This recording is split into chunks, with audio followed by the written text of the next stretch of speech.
Bonjour, aujourd'hui un nouveau chapitre du livre Respirer la vie.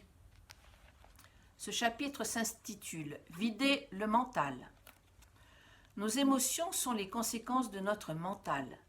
Par exemple, si nous imaginons une situation qui nous provoque de la peur, au même instant nous ressentons l'émotion de la peur. Le cœur s'accélère, la respiration devient plus courte et plus rapide. Une douleur au niveau de la poitrine se fait présente, accompagnée d'une sensation d'oppression et peut-être aussi de spasmes dans le ventre. C'est clair que l'idéal serait de modifier nos modes de pensée qui tendent vers le négatif, mais aussi nous devons essayer d'évacuer de notre mental 1000 pensées continuelles et obsessives liées au passé ou au futur, ce qui nous empêche d'être disponibles au moment présent.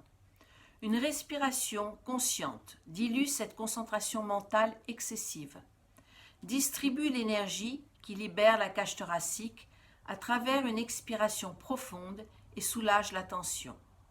En amplifiant la respiration avec des mouvements appropriés, nous devenons plus proches de notre dimension sensorielle et ainsi nous pouvons sortir du mental, du rationnel. Quand nos 5 sens sont éveillés, nous captons mieux le monde qui nous environne. Nous sommes plus réceptifs aux sons, aux odeurs, aux saveurs, au toucher, à la vision et par conséquent, nous pouvons apprécier plus pleinement le moment présent. Car les pensées conflictuelles disparaissent ou deviennent plus insignifiantes devant la vague de plaisir qui se diffuse dans le corps et qui nous fait sentir la vie dans sa plénitude. Notre cœur s'ouvre et s'irradie de joie. Nous rencontrons de nouveau notre enfant intérieur, lumineux, spontané, expansif, qui s'enchante ingénument devant le monde et les choses, qui peut en potentiel aimer inconditionnellement.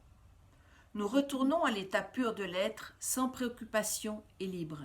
Cet état se manifeste au début en instant de prise de conscience. Mais avec le temps et l'entraînement continu de la respiration et d'un travail proprioceptif, ces instants vont s'amplifier, se répéter plus souvent et plus régulièrement jusqu'à ce qu'ils se transforment en moments habituels de notre quotidien. Une conscience éveillée est le commencement d'un chemin sans fin pour celui qui cherche une réalisation spirituelle. Merci pour votre écoute et à bientôt.